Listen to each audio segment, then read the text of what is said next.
Hello and welcome everybody to a new video from Jörg, Joggler66, Hour of the Truth. Today on the 14th of March 2018, already at 10 o'clock in the evening, I still have come to the table because I feel the urge to finish the book reading The Secret History of the Jesuits from Edmund Paris. Last time we were getting over the last but one chapter of Antichrist Pope John the 23rd and about him pulling off the mask of the Vatican, and we started reading the conclusion of the book. After all this time that we have now finally come to finish this book, I think this will be the last reading, or yeah, I told you already in the last reading that if I'm gonna continue this reading, if I'm gonna finish this reading, I'm gonna go with a bang. And that bang is maybe taking a little bit more time than we can put into this video today, because you know that I like to keep it about an hour long in my videos. So without any further ado, we come to the book. Let's just see that the recording is running well. Yeah. And we are coming to the book The Secret History of the Jesuits on page 192 of 197 of the PDF. And I'm gonna start exactly at that sentence that I left off last time, that is here in green, highlighted as you can see. The Council of Trent seems already to be the testament of Catholicism.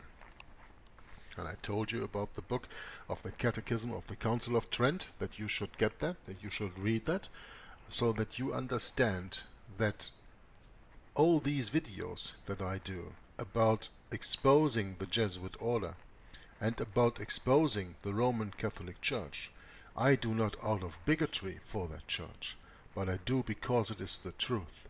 And when you read that book on the Catechism of the Council of Trent that I showed you last time in a picture, I can show you again now. The Catechism, let's just see if he gets the book here. Well, okay, that's Catechism Romanus. Okay, it's not. The computer sometimes doesn't want to give me the words that I need, but here you can see that book. Yeah, it's searching. Here, the Catechism of the Council of Trent. So when you read this book, this is from the Roman Catholic Church itself. Read it and see what they write in there, and if that has anything to do with biblical truth, with biblical teaching, with biblical doctrine, with the Creator God of the Bible, and with our Lord and Savior Jesus Christ. If you come to the conclusion that it has, I don't know what you were reading in comparison to this. Put the Bible next to the Catechism of the Council of Trent and you see the enemy. You know, there are so many people, like today on this Luther video that I uploaded here, part 18. If the Pope did not exist, the Turk would not have received such power, or such great power. I'm gonna open this up because I want to show to you a comment that somebody placed in there. Don't let me judge Martin Luther, because you know this book, If the Pope did not exist, the Turk would not have received such great power, is the 18th last but one reading of the book from Martin Luther against the Roman Papacy and Institution of the Devil, which I just uploaded today.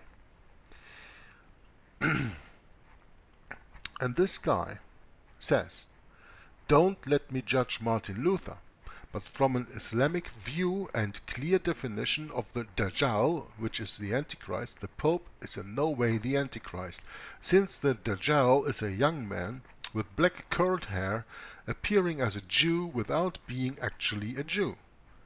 Check Sheikh Imran Hussein and Alexander Dugin. Okay? People are so betrayed that they believe everybody is the Antichrist but the Roman Catholic papacy. And that's my point that I want to make.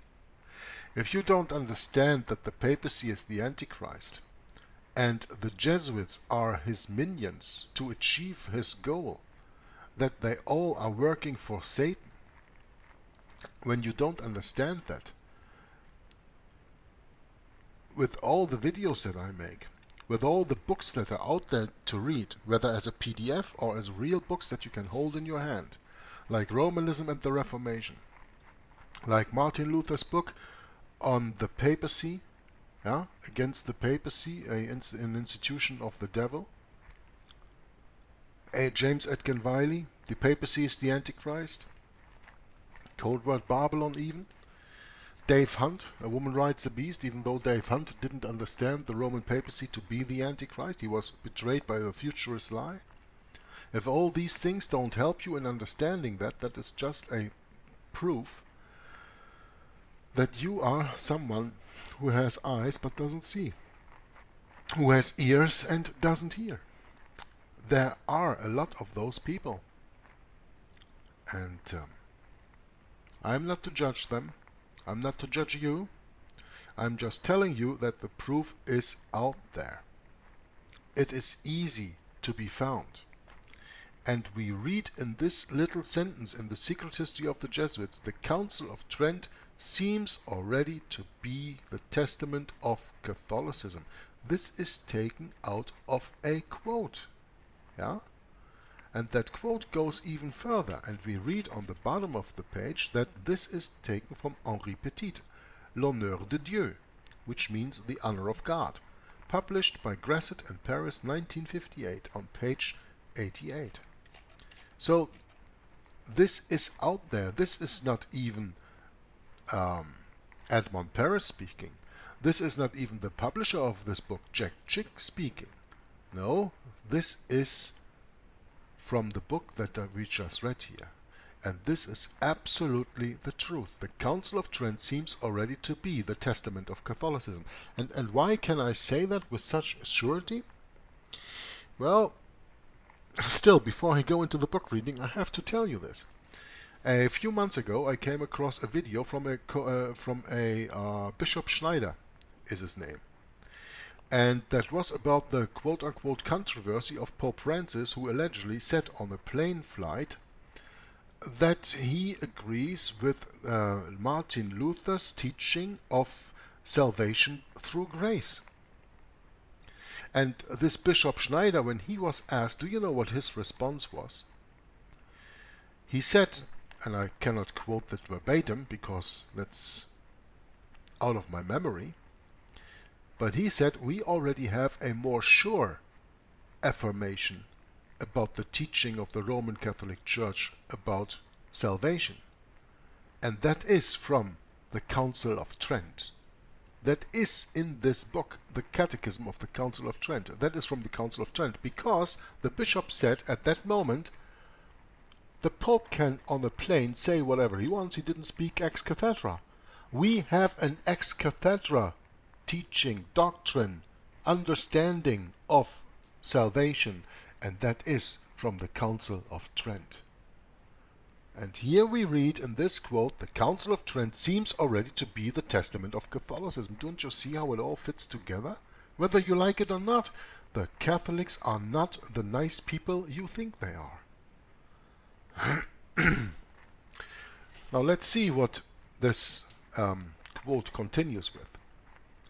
The Council of Trent seems already to be the testament of Catholicism.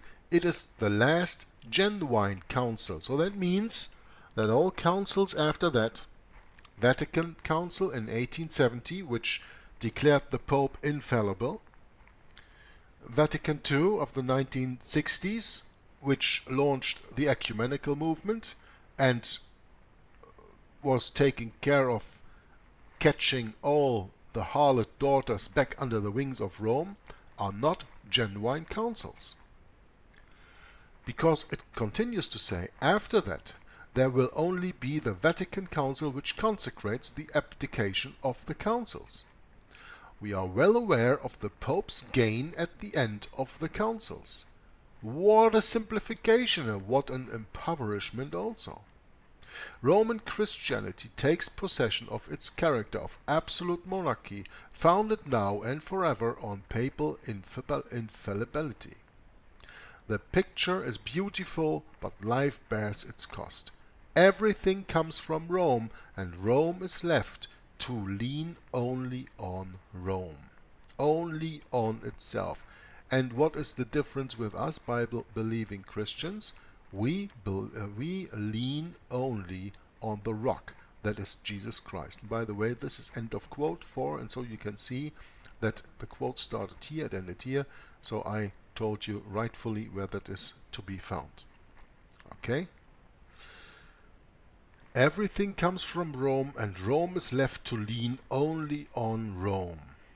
Well, and Bible-believing Christians say every truth comes from our God and our Lord Jesus Christ, and Jesus Christ is the only rock we have to lean on and to stand on. Further on, the same author sums up what the famous company must be credited for. Quote, "It delayed maybe the death of the church, but by a kind of pact with death." Unquote. A kind of sclerosis, or if not necrosis, is spreading and corrupting the church under that Loyolan ascendancy. Vigilant guardians of the dogma whose antiquated character they accentuate with their aberrant worship of the Virgin Mary, the Jesuits, master of the Gregorian Pontifical University which was founded by Ignatius of Loyola, check the teaching of the seminaries, supervise the missions, reign at the Holy Office, animate the Catholic action, censure and direct the religious press in every country, remember Miranda Prosos and Inter Mirifica, patronize with tender love the greater centers of pilgrimages, Lourdes, Lisieux, Fatima, and so on. In short, they are everywhere, and we can regard as significant the fact that the Pope, when ministering at the Mass, is necessarily assisted by a Jesuit. His confessor is always a Jesuit too, as we know, for example, from Pope Pius XII, that his confessor was Cardinal Bia. That same Cardinal Bia that led Alberto Ribera into the Vatican archives. Yeah? Bia. I have pictures of him, of course, in this on this computer, in this thing, and here you have him. Cardinal Augustin Bia, President of the Secretariat for Promoting Christian Unity. So, that is about the ecumenical movement. And there you got him. Yeah? And he was the confessor, he's a Jesuit, and he was the confessor of Antichrist Pope Pius XII. Okay? By working at perfecting the concentration of power in the hands of the sovereign pontiff, the Company of Jesus is in fact working for itself, and the Pope, apparent beneficiary of that work, could echo these famous words, "I am their chief, so I will follow them." You have to understand this. I am their chief, so I follow them.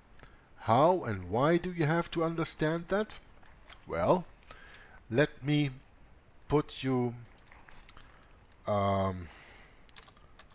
let's just see, from a book that we will come to later on. There you will read something very interesting, and this is in English. This is taken from the book I'm gonna show you later. It's this book, The Jesuits, A Complete History of Their Open and Secret Proceedings from the Foundation of the Order to the Present Time.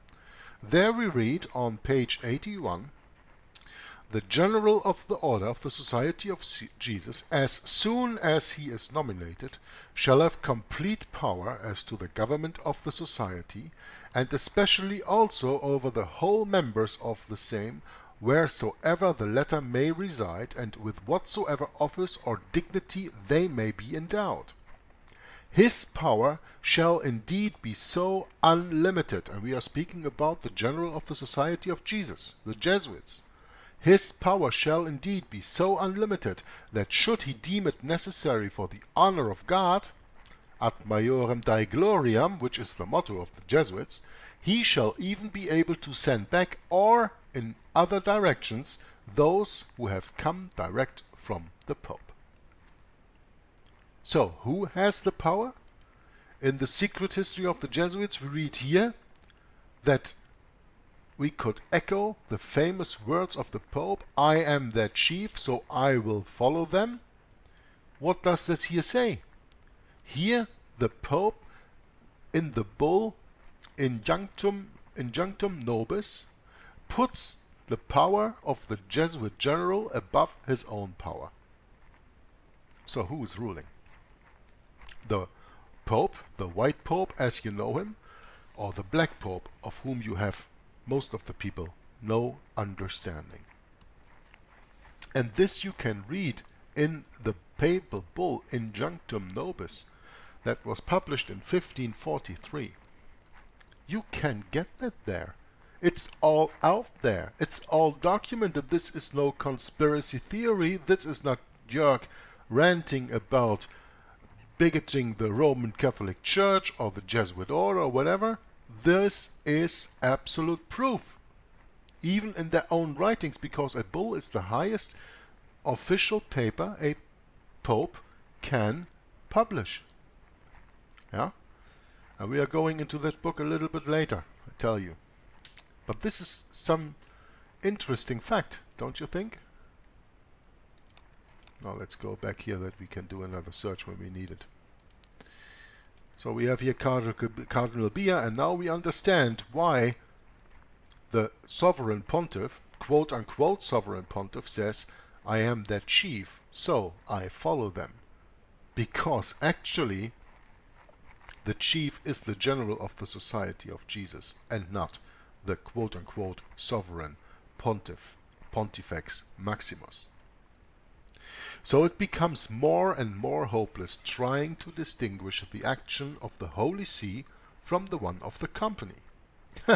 They are so intertwined that their actions cannot be separated, whether this is from the Society of Jesus or this is from the Roman Catholic Church. And that's just the point that is being made here. Yeah? Their actions are so similar they cannot be addressed whether to the one or to the other. They cannot be distinguished anymore. But this order, the very backbone of the Church, tends to dominate her entirely. For a long time now, the bishops have been nothing more than civil servants, docile executors of the orders coming from Rome, or rather, from the Jesuits. Without any doubt, Loyola's disciples endeavor to mask from the eyes of the faithful the harshness of a more and more totalitarian system. The Catholic press, under their direct control, and not only the Catholic press, but all press under control of the Vatican, remember Miranda Prosus and Inter Mirifica. I showed you these and we were discussing these during Rulers of Evil and many other of my videos, that when anybody ever thinks that the media is controlled by the Jews, it always shows that in Inter Mirifica and Miranda Prosus, the Roman Catholic Church states it is her inherent right to control all media, control and own all media. So it's not only the Catholic press, as the author says here, it is all of the press.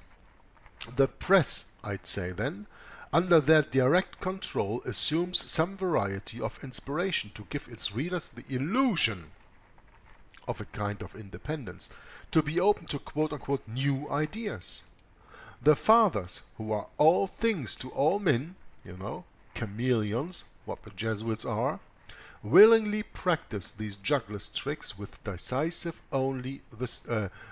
which deceive only the stargazers. But behind these pretty amusements, the everlasting Jesuit is watching, about whom an aforementioned author wrote, intransigence is inborn in him. Capable of being a shuffler because of his craftiness, he only excels at being stubborn. We find excellent examples of that stubbornness and insidious bias in the patient work of the company's members to conciliate, for better or worse, the modern and scientific spirit to which they take care to be attentive with the demands of the doctrine in general, and especially with these rather idolatrous forms of devotion, the worship of Mary and wonder-working, of which they remain the most zealous propagators. To say that these efforts are crowned with success would be an exaggeration. When blending water and fire, we obtain mainly steam. But even the inconsistency of these clouds is rather pleasing to certain subtle minds, even though warned about the dangers too much precision in the thoughts brings to a sincere piety. Vade retro, Satanas, means get behind me, Satan. As far as that is concerned, German metaphysics are most helpful. We find in them everything we need, and even the opposite. There isn't any childish superstition which, after pedantic treatment, does not acquire some appearance of seriousness and even depth. It is rather amusing to follow the game in the periodicals and bulletins of various cultural groups. There, the inquirer finds the material he needs, and especially the one who, through an inclination somewhat aberrant, enjoys reading between the lines. And this is something that you really should get under your knee, and that you should really be firm in when you read these books, that you can read between the lines. Because the information that you get then, and by combining the knowledge of this book and that book together, is just incredible. However, the author continues, these men, full of bitterness, do not live only the speculative sphere. The good fathers made sure they gave their apostolate amongst intellectuals a solid temporal foundation. To the gifts of the Spirit they lavishly bestow upon their disciples are added substantial advantages. Besides, it is an ancient tradition. In Charlemagne's time, the converted Saxons received a white shirt. Nowadays, the beneficiaries of a newly found or rediscovered faith enjoy other favors, especially in the academic and scientific worlds. The not very clever student passes examinations without difficulties. The professor is given the professional chair of his choice. The physician, who is a quote-unquote believer in addition to rich clients, has preference when wanting to join some important society, etc., etc. Through a natural mechanism, these choice recruits will bring others, and as there is strength in number, their conjugated action will be most efficacious in what we call the leading spheres. This can be seen in Spain, so we are told, and even elsewhere. In the newspaper Le Monde on the 7th of May 1956, Henri Fesquet devoted an important article to the Spanish Opus Dei. When defining the action of pious and occult organization he wrote, quote, "Its members aim at helping intellectuals to reach a religious state of perfection through the exercise of their professions and sanctify professional work." Unquote.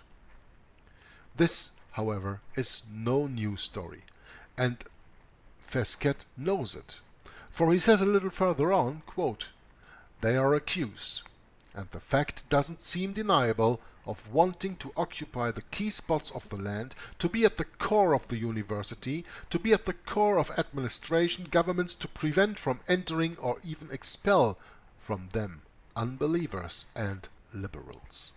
Unquote. The opus, which is Latin for work. The opus apparently entered France clandestinely in November 1954, brought in by 2 priests and 5 laymen, doctors of medical students. That may be so, but we doubt if this reinforcement coming from Tras los Montes was really necessary to the pursuit of their work, which has been going on for a long time now in France, mainly in the medical and academic worlds, as certain scandals and examinations and competitions revealed it.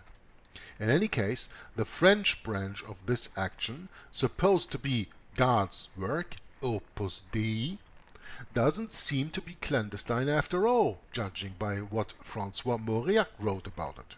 Quote, I was the recipient of a strange confidence, so strange in fact that, if it had not been signed by a Catholic writer who is one of my friends and whom I trust, I would think it was a practical joke. He had offered an article to a periodical which accepted the offer gladly but never acknowledged its receipt. Months go by. My friend becomes anxious, makes inquiries, and eventually receives this answer from the director on that periodical. Quote, as you probably know, the quote-unquote Opus Dei has been checking what we publish for the past few months. And this Opus Dei absolutely refused to allow that text to be printed. Unquote. This friend asks me the question, what is the Opus Dei? And I too, openly and candidly ask it. Okay, what is Opus Dei? Well, we already know because we have studied Opus Dei quite deeply in other broadcasts than this. And here we still have a picture of Opus Dei. What is the Opus Dei? And I too openly and candidly ask it. This question, about which François Mauriac hints is not as candid as he says, the eminent academician could have asked it from people he knew well. He could have asked writers, publishers, booksellers, men of science, lecturers, theater and cinema people, unless he preferred to inform himself quite simply at the editing centers. As for the opposition, the Opus Dei is supposed to meet from certain Jesuits.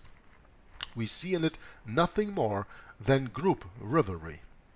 The company, as we have said and proved, is modernist, as easily as integrist, according to the opportunities as it is determined to have a foot in both camps. In fact, the same publication, Le Monde, printed an article by Jean Créache, ironically inviting us to admire an auto da fe of the Spanish Jesuits, fortunately limited to the works of French literature. Indeed, this Jesuit censor doesn't seem to be a modernist, judging by what Jean Créache says. Quote, if Father Garmendia had the power of Cardinal Tavera, the one whose gaze was resuscitated by Greco like lightning in a greenish mask, above the purple, Spain would be acquainted only with our literature by emasculated or even beheaded authors. Unquote. Then, after quoting several amusing examples of the Reverend Father's purifying zeal, the author tells this pertinent reflection. Quote, are the brains formed by our Jesuits so weak that they cannot confront even the smallest danger to triumph over it themselves? Whispered a mischievous tongue, tell me, dear friend, if they are incapable of it, what is the value of the teaching which renders them so feeble? Unquote. To this humorous critic we can answer that the said weakness of the brains moduled by the Jesuits is, in fact, the main value of their teaching, and its danger as well. This is the place to which we always have to return. Through a special vocation, and in spite of some honorable, even famous exceptions, They are the sworn enemies of freedom of the mind. Brainwashed brainwashers. This is their strength, as well as their weakness and injuriousness. André Mata stated extremely well the absolute totalitarianism of their order when he wrote, quote, "Through the disciple which unites him in spirit to all his fellow members, each one of them acts and thinks with the intensity of 30,000 others.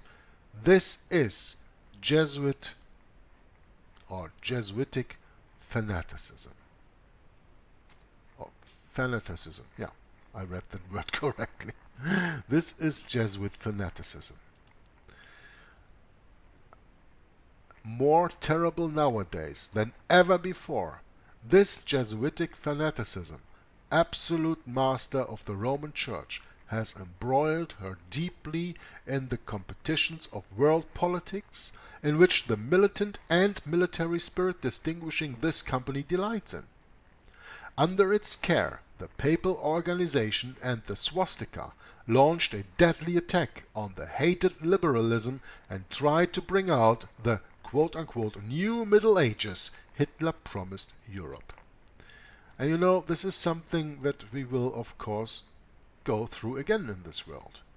These new Middle Ages Hitler promised Europe are going to be unleashed in the United States of America in the not too far distant future. The quote-unquote Fourth Reich. Yeah? A Reich, a empire, is always based on Rome. You had the First Reich between 800 and 1800 as the Holy Roman Empire of German nation. You had the Second Reich between 1870 and 1918 from Bismarck, which was a Protestant Reich, which was a rule outside of the Roman Catholic Church in the land of the quote-unquote Holy Roman Empire.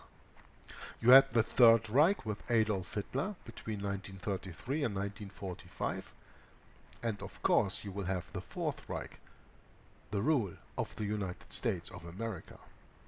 And you know, when the United States of America rules the world, the Roman Catholic Church rules the world. You know? Let's see. How do I come to that quote? Or how do I come to even dare to say something like that? Well, very easy. Here is the quote, and I think it is very hard to read. It is even hard to read for me. But this is from the Chicago Daily Tribune, May 5th, 1903. Archbishop James E. Quigley said, "When the United States rules the world, the Catholic Church will rule the world. Nothing can stand against the Church." This is another picture where this is taken from. This is just the article itself. Quigley as an optimist. Here you can see this is from Tuesday, May 5th, yeah, of the Chicago Daily Tribune. And here it says May 5th, 1903. So, this is the article that I got out of the internet. Okay? It is the Roman Catholic Church that rules. And if the Roman Catholic, if the United States of America rule the world, then the Roman Catholic Church rules the world. Through the Jesuits. That's what they've been working on all the time. And this is to show you, in the reading of this book, The Secret History of the Jesuits, that you get an understanding of that. That you see that we are not talking about conspiracies or whatever, but we are speaking about biblical facts. This is Jesuitic fanaticism. Yeah. And under its care, the papal organization, under the Jesuitic fanaticism, under that care, the papal organization and the swastika launched a deadly attack on the hated liberalism and tried to bring about the new Middle Ages, or even the New World Order as it is called today, going back to the old world order, restoring the power of the Pope before the Reformation, the one that Hitler promised Europe. In spite of von Ledokowski's, the general of the society during the beginning of the reign of Adolf Hitler in the 1930s, in spite of von Ledokowski's prodigious plans, in spite of Himmler, our Ignatius of Loyola, in spite of the slow death camps, in spite of corrupting of minds by Catholic action and unrestrained propaganda of the Jesuits in the United States, the providential man's enterprise was a failure, and the heritage of St. Peter, instead of increasing in the East, was reduced by that much. Just another word on my last comment that I made here in this part. Under its care, the papal organization and the swastika launched the deadly attack Hitler promised Europe. It says then a little further on, as we can read here, about the liberals. Where did I read this now? Deadly attack on the hated liberalism. All the United States of America are not Roman Catholic, but most of the part they are American Catholic. And to understand that, you have to read the book The Ark and the Dove by J. Moss Ives, and you have to read Rulers of Evil. And when you read that and you understand that, or you even better go to the archives of First Amendment Radio and listen to Tom Fress reading that, you will understand that the American Catholic Church is a Catholic Church very special and unique in the complete world. Because they got quote-unquote permission in the beginning to object the rule, the temporal rule of the Pope, but only accept the spiritual rule of the Pope. That is what made America so special and equal to France, because France always struggled against the temporal power of the Pope, always accepting the spiritual one. This is probably why the French helped the Americans in their war effort. But all of America, all the Catholics in America, I mean most of them, are not ultramontane but are liberals. And when you listened to my book reading of this book, The Secret History of the Jesuits by Edmund Paris, you know what during the quote-unquote New Middle Ages Hitler promised Hitler did with liberals in Germany and all over Europe. And if you didn't, well then go back and watch these readings. An undeniable fact remains, the author continues. The National Socialist movement, the most Catholic Germany ever had, was also and by far the most abjectly cruel, without excluding from the comparison the barbarian epochs.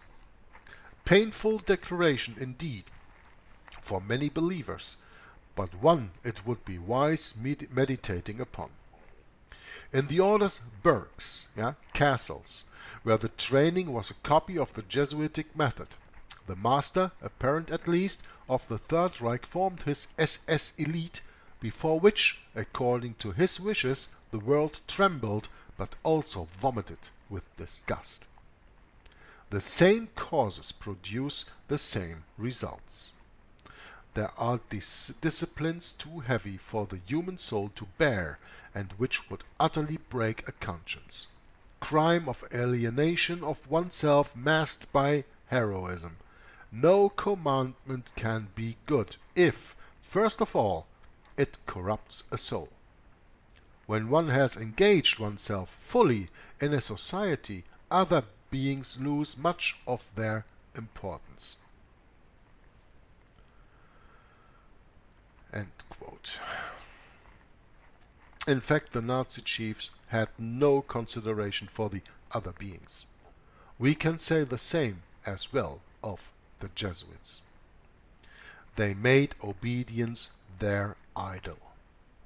And this utter obedience was invoked by the accused of Nuremberg to excuse their awful crimes. Finally, Edmund Paris says, we borrow from the same author who analyzed Jesuitic fanaticism so well this final judgment. Quote, we reproach the company with its skill its politics and deceit. We ascribe to it all the calculations, all the hidden motives, all the underhand blows. We reproach her even with the intelligence of its members. Yet there isn't one country where the society has not experienced great disappointment, where it hasn't behaved in a scandalous manner and drawn upon itself righteous anger. If their Machiavellism had the depth generally attributed to it, would these grave and thoughtful men constantly throw themselves into abysses human wisdom can foresee, into catastrophes they were bound to expect as the order experienced similar ones in all civilized states? The example is simple. A powerful genius governs the society, a genius so powerful that it thrusts it sometimes even against stumbling blocks, as if it could break them ad majorem Dei gloriam, of Dei gloriam. This genius is not the one of the general, of his advice, of the provincials, nor the heads of every household. It is the living genius of this vast body. It is the inevitable strength resulting from this gathering of sacrificed consciences, bound intelligences. It is the explosive strength and domineering fury of the order resulting from its nature itself. In a great accumulation of clouds, lightning is powerful and the storm is bound to break out." Unquote. Now between 1939 and 1945, this storm killed at least 57 million souls, ravaging and ruining Europe. We must be on our guard. Another and even worse catastrophe may lie hidden in the same clouds. Lightning may strike again, throwing the world into abysses human wisdom can foresee, but out of which, if it had the misfortune to let itself be thrown into, no power could rescue it. In spite of what Rome's spokesman may say, it is not anti-clericalism which prompted us to study carefully the Vatican's politics, or those of the Jesuits, and to denounce its motives and means, but the necessity to enlighten the public about the sly activity of fanatics who do not retreat before anything. The past has proved this too often to reach their aims. We have seen now, during the 18th century, the European monarchies united to demand the suppression of this evil order. Nowadays, in the 21st century, it can concoct its intrigues in peace, and the democratic governments do not seem to appear concerned, because they are all infiltrated and controlled by the Jesuits. The danger the world is exposed to because of this company is far greater today than at the time of the Family Pact, and even greater than when the two world wars broke out. No one can nurse any illusion as to the deadly consequences another conflict would have. And this brings to a conclusion the book, The Secret History of the Jesuits, written and published by Edmond Paris, published by Jack T. Chick, among others, I think, in 1975, and giving you not a complete, absolutely not a complete, but a very deep look into the history of the Jesuits, and even parts of the Jesuits that they don't want you to know, that they don't want you to understand. The book, The Secret History of the Jesuits, goes along with a book, Cold War Babylon, that I am currently reading with Brother Brett Norman on my channel Joggler66, which he first publishes on his channel, Brett Norman. We have come to page 239 of the first volume of this two-volume book, 239 of 520. So we are almost in half of the book, of the first volume Altogether it's about a little bit more than 1,000 pages. We have done more than 40 recordings up to now. That will give you insight into the history of the Jesuits. And then there is another one which I find quite interesting. That's why I showed you that already a little bit earlier today. That is the book that you can get at amazingdiscoveries.org, ebooks. The Jesuits. It is called The Jesuits, A Complete History of Their Open and Secret Proceedings from the Foundation of the Order to the Present Time. Now this book has some, I don't know, 370, about 400 pages. The PDF is longer because it contains more than this book. But I'm reading for the moment the German version of this, that is written by Theodor Griesinger. Theodor Griesinger was a German who lived for a time in the 19th century in the United States and then came back and wrote several books. And among the books that he wrote was this one about the Jesuits. And I'm reading the German version for the moment on my second YouTube channel, Joggler's War on Disinfo. I can show you right here. This is the Jesuiten von Theodor Griesinger. This is the playlist. There are 2 videos uploaded up to today, and there will of course come more. I have for the moment I think 9 videos produced, but I don't throw a new video out every day, as you know. So you can follow that reading here if you can speak German or understand German. And I don't know if I ever read this English version to my listeners, but I just want to show you the preface of this book. It's quite interesting, because in the preface to the second edition we read by the author in Stuttgart, that's the city where Mercedes comes from, by the way, in July 1872, that's the second edition, the first was 1866, the new edition of my History of the Jesuits is the best proof that the book has done its work. It has found thousands of readers, and no one has put it aside without being obtained a proper idea of this society, the Society of Jesus, so worthy of condemnation. And seeing now that the imperial government has ranged itself on our side, speaking of 1872, the Second Reich, the Reich of Bismarck, who just before July 1872 banned the Jesuits from German soil. That's why the author says, seeing now that the imperial government, the government of the German Reich, has ranged itself on our side, let us hope that the accursed ban by which, through the influence of the Jesuits, the spiritual resurrection of our fatherland has been restrained, will now be removed from Germany. Firstly, the crushing of empire's enemies, and now the attack on the foes of light.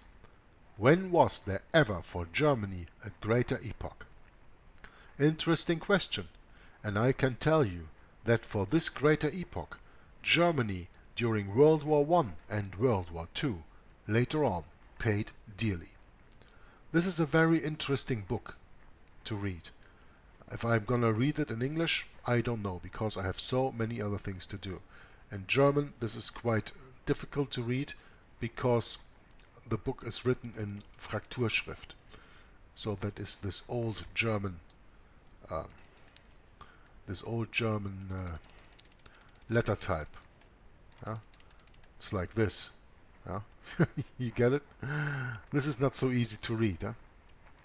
And this is 384 pages in the first volume, and I also have the second volume, which is the same. So the German is even more difficult to read.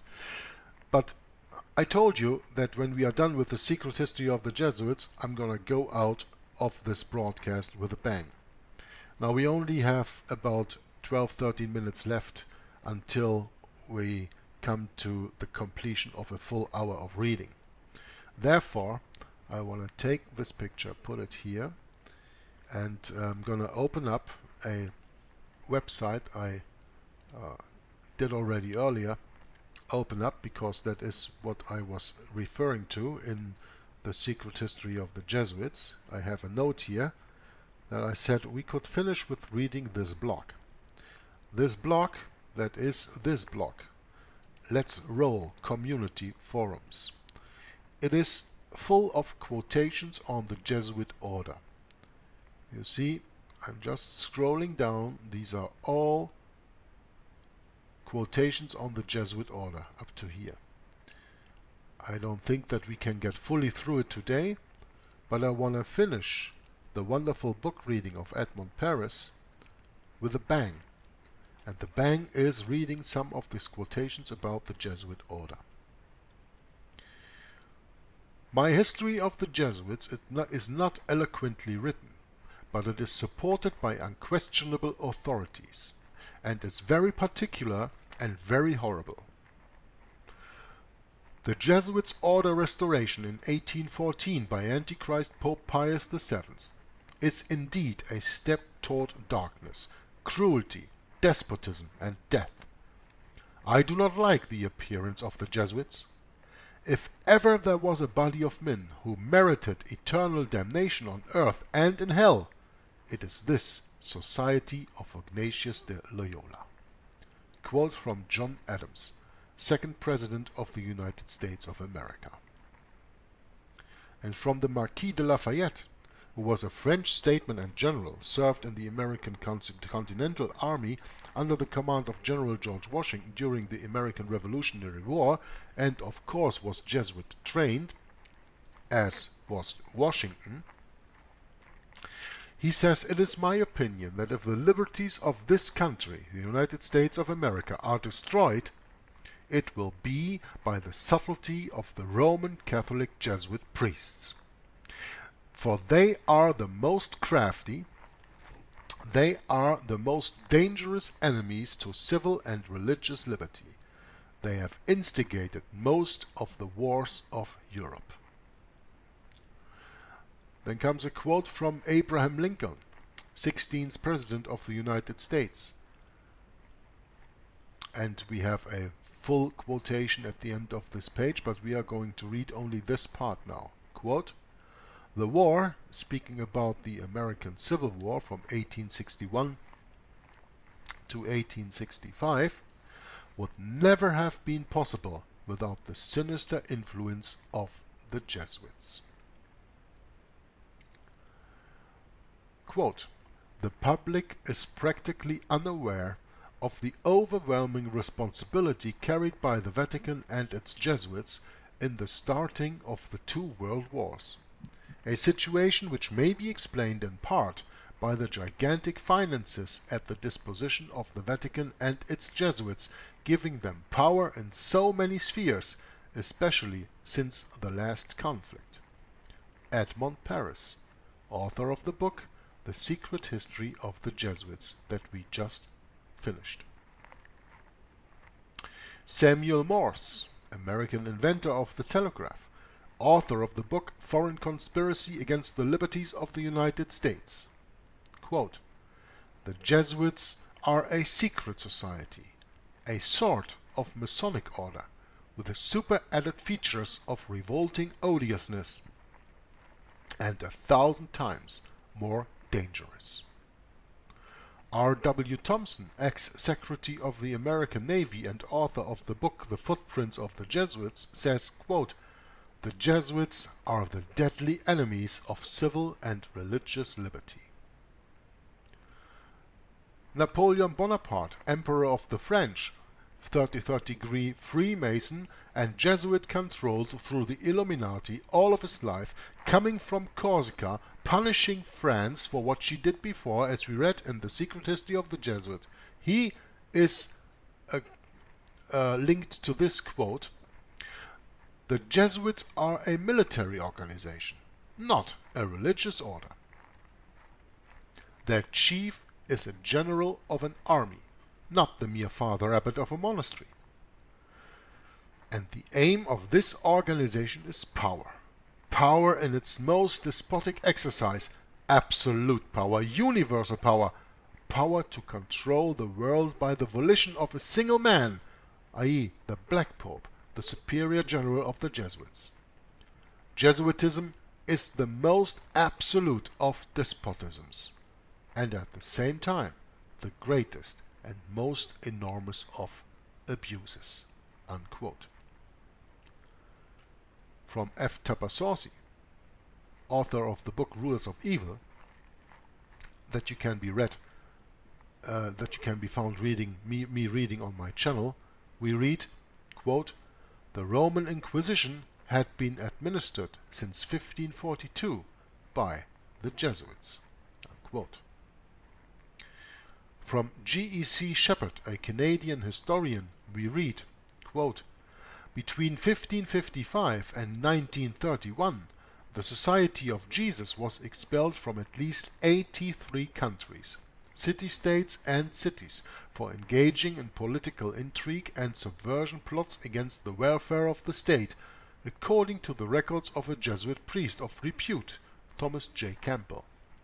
Practically every instance of expulsion was for political intrigue, political infiltration, political subversion, and inciting to political insurrection." Unquote. From the same person we read, quote, "It is impossible to read Elizabethan history," meaning the history surrounding Queen Elizabeth I of England, who reigned England between 1558 and 1603, "except in the context of an army of Jesuits, masters of deceit, treachery, treason, infiltration, subversion, assassination, insurrection, civil war and coercion, plotting for the good of the papacy and the defeat of all the Pope's foes anywhere in the world." Unquote. From Theodor Griesinger we read, and who is Theodor Griesinger? The author of this book, The Jesuits, A Complete History of Their Open and Secret Proceedings from the Foundation of the Order to the Present Time. From him we read the following quote, "The whole frightful responsibility for this terrible 30 Years' War, which is between 1618 and 1648, must rest upon the Holy Roman Emperor Ferdinand II and his teachers, rulers, and bosom friends, the sons of Loyola, i.e., the Jesuit order." An American historian, James Parton, said, "If you trace up Masonry through all its orders till you come to the grand tip-top of the Mason of the world, you will discover that the dread individual and the chief of the Society of Jesus, the Superior General of the Jesuit Order, are one and the same person." This maybe is attributed here to James Parton, but I know that it is also part of Helena Blavatsky's ISIS Unveiled or the Secret Doctrine, one of the two of her books. Yeah? Don't nail me on which one, but it is in one of her books. We are going to stop about an hour, and I will put the link to the forum in the description box of this video, so you can read all the other quotes if you like, then for yourself. But let's see what we're gonna start with, because when you have so many quotes to take, and I know them all, I've heard them all, but still there are many very interesting quotes in here.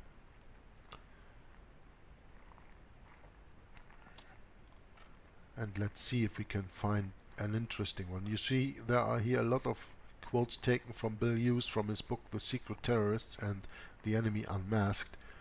Two very fine books Bill Hughes wrote, and you maybe want to check out my playlist if you like Bill Hughes, that I have on my second YouTube channel, and I'm gonna show it to you right here.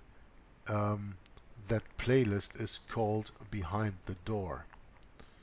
Now let's see, we have so many playlists here. Where is Behind the Door? Here. This is the playlist Behind the Door. 55 videos of lectures, each of about 1 hour long, of Bill Hughes. And they are dated between the year 2000 and the year, if I'm not mistaken, 2004 or 2005. Yeah, probably 2005, because it speaks here about Joseph Ratzinger, and he only became Pope in 2005. So, but these are videos, lectures. These are lectures from Bill Hughes that were done before he published the books, of which we can read here in Let's Roll Forum, quotes on the Jesuits. Now, let's finish with this one here. This is from Brigadier General Thomas M. Harris, and I like to end the reading of the Secret History of the Jesuits with this quote. And Brigadier General Thomas M. Harris, by the way, wrote a book about the assassination of Abraham Lincoln. The quote goes as follows. The organization of the Roman Catholic hierarchy is a complete military despotism, of which the Pope is the ostensible, meaning the apparent or the seeming head, but of which the Black Pope, the Superior General of the Jesuits, is the real head. You want a confirmation for that? Go into this papal bull that I read to you in Junctum Nobis of 1543. The Black Pope, the quotation continues, is the head of the order of the Jesuits and is called a general. He not only has command of his own order, but also directs and controls the general policy of the Roman Catholic Church. The Black Pope is the power behind the throne and is the real potential head of the hierarchy. The whole machine is under the strictest rules of military discipline. The whole thought and will of this machine to plan, propose, and execute is found in its head. There is no independence of thought or of action in its subordinate parts. Implicit and unquestioning obedience to the orders of the superiors in authority is the sworn duty of the priesthood of every grade. Now I'm going to do something that I did not plan. I will end this video with a video Brett Norman produced for me on a reading that I did some time ago. It is called The Power Behind the Pope. It is 6.5 minutes long. It's this one here, and this will start as soon as I stop this camera recording, and then you will have the normal outro that you are used to see during the reading and discussion of the book The Secret History of the Jesuits, which we completed today. It has been a long journey of 30 videos and a few excursions, because I was reading to you a part of The Secret Terrorists from Bill Hughes, one chapter on World War II. I was reading to you in 2 readings about the book from Yuki Goni about the undesirable immigration of the Jews during the Second World War, and how the Peron government in Argentina helped escape Nazi war criminals after the Second World War into South America. And you of course know, because we spoke about this during this book reading, of Operation Paperclip, where a lot of Nazi war criminals then hid in the United States of America. I'm very glad I brought this book to a conclusion. The German book I'm uploading at this moment, and the English one will follow. Within a few weeks, I can promise I start uploading this. So today is the 14th of March 2018, 11 o'clock p.m. already. I'm getting a little bit tired because of the time, and also because it is very hard to concentrate all the time on this reading.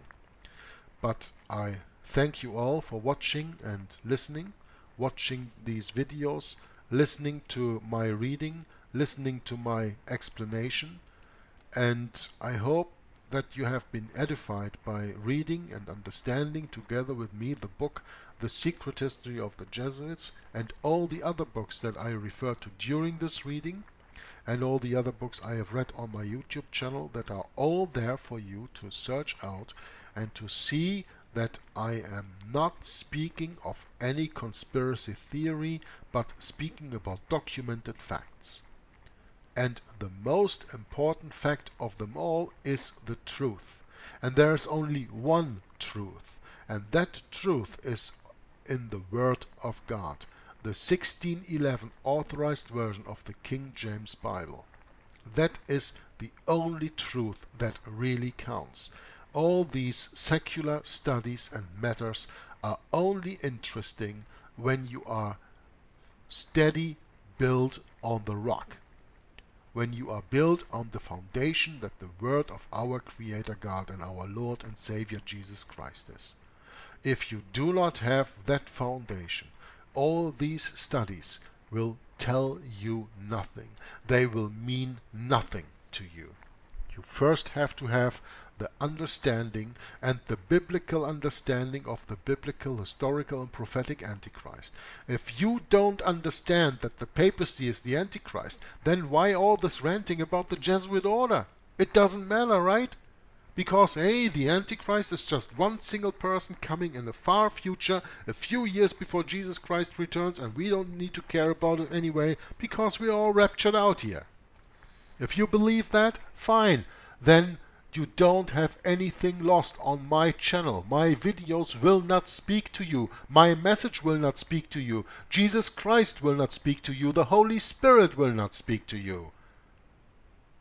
But if you have your foundation, and your foundation on the rock that is Jesus Christ, and when your conscience is led by the Creator of this world, by our Father in heaven, then you have everything to do on my channel and educate yourselves, edify yourself via this historic studies, that you can make sense of in the past written Bible prophecies, which are only future looks into history, and now in 2018 looking back, seeing all the prophecies of the Bible fulfilled through history when we study history, as we are given in books like The Secret History of the Jesuits by Edmund Paris, in books like Romanism and the Reformation from the Standpoint of Prophecy by Henry Grattan Guinness, like Rome and Civil Liberty by James Aitken Wiley, like Rulers of Evil by F. Tupper Saucy, like The Footprints of the Jesuits from R. W. Thompson, like All Roads Lead to Rome by Michael de Semlyen,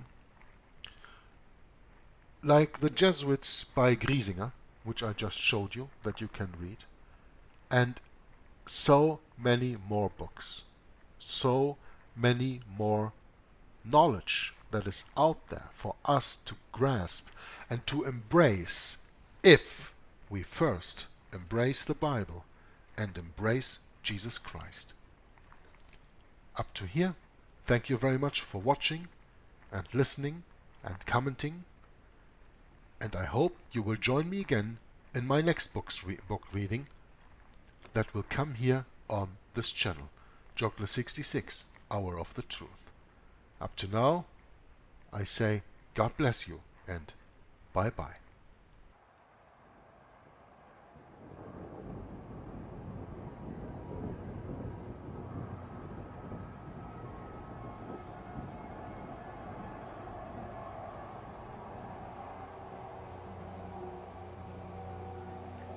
The City of the Seven Hills, Chapter 5. The Power Behind the Pope. With eyes now opened, look at yonder sight. Satan transformed, an angel of the light. His left hand holds a crucifix, his right a naked sword. What harmony in these! The quickened sense the adversary sees, spite of disguises, as the piercing eye of Jesus did the prince of hell descry. Hid in the form of Peter, so our gaze looks on the lie with anger and amaze. Rome is a hierarchy, and means the reign through priests of the old enemy again. 200 millions of the sacred sway of the triple tyrant and his word obey. Upon them 500,000 priests with feet audacious tread and tramp as seemeth meet. Upon the priests 1,000 bishops climb and cluster on their shoulders while sublime. Above the bishop cardinals appear, and over them the ruler of the sphere, the aged autocrat, and close behind frowns the dark visage of the mastermind. O form half seen, half hidden, black as night, and blood-stained, furtive, shrinking from the sight, slippery, unearthly, calculating, cold, the papal helm and scepter thou dost hold. Yes, thou! The vision startles men at times, and then recedes the mountain of thy crimes. Looms like a lurid Etna twixt the clouds, and while the world is gazing, darkness shrouds the horror, and men think on it no more. Yet there it is in fact, as it was before. Satan himself beneath the sacred name of Jesus followers the loftiest claim, the purest doth advance, angel of light. His name is Jesuit or Jesuite. The company of Jesus, Satan's band, his own militia, his material hand, his heart of falsehood, his most subtle mind, his serpent shape while coil in coil doth wind, and in the folds, the fangs, the glittering eyes, God shall unearth thee yet.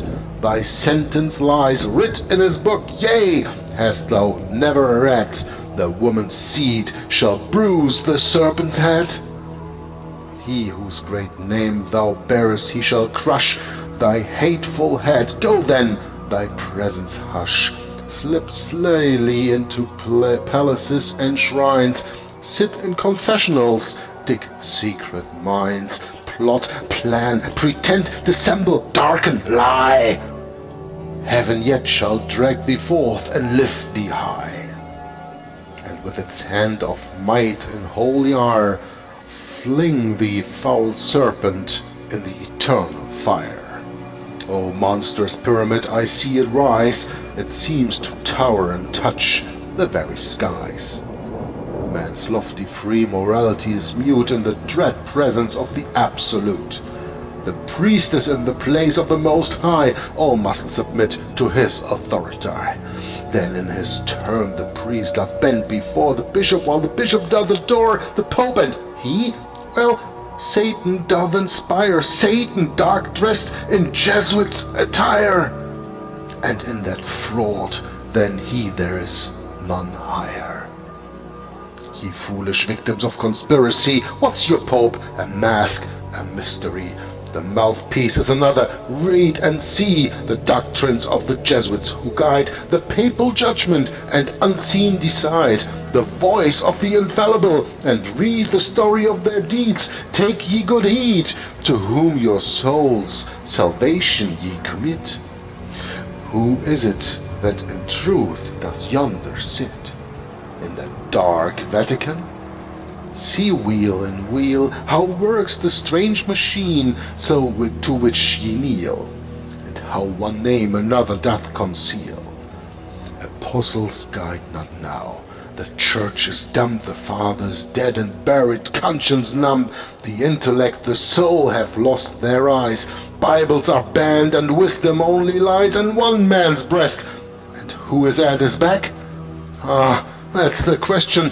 Only trace the track behind the papal chair, where to and fro it winds, and you shall meet with wonder, lo, another pope behind the pope we know. Another pope behind the pope we know.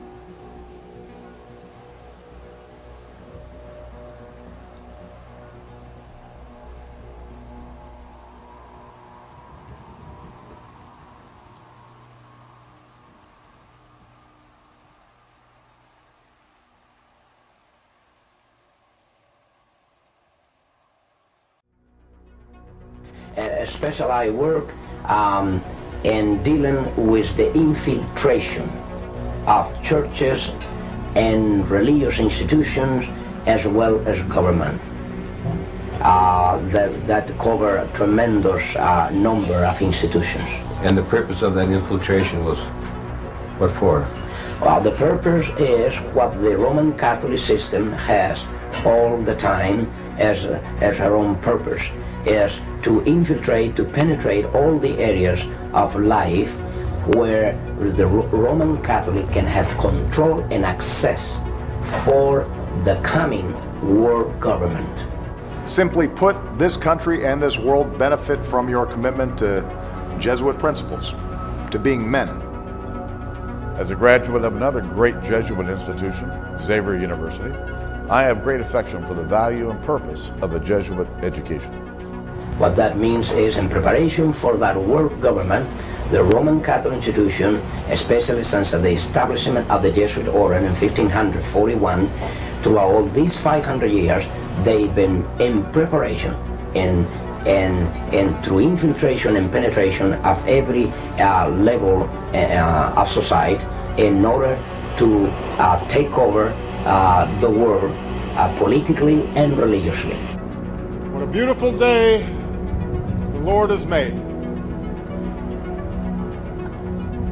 Holy Father, on behalf of Michelle and myself, welcome to the White House.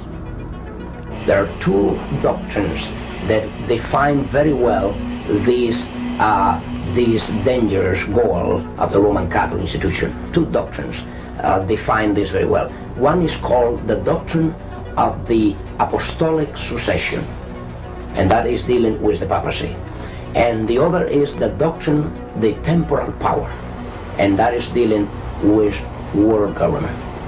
Of course, both, because you can see that even the Pope and his own individual office, he meet those requirements. He is not only the head of his church, as he called himself, John Paul II, the present Pope. He said he is the pastor of his church. He is not only that, but he is the head of his state. It is a sign, perhaps, of how far we have come in this country that today's news of formal recognition between the governments of the United States and the Vatican did not create a furor. Once upon a time, it would have. Once upon a time, and not all that long ago, it did. From the time of President Washington, that was the first president to be utilized by the Jesuits. If you were not aware of that, President Washington already was initiated by the Jesuits to bring about the first communication with the Vatican ever known in this country. From there on, President Reagan, throughout all this time, President Reagan has come to fulfill the greatest moment in the history of this conspiracy.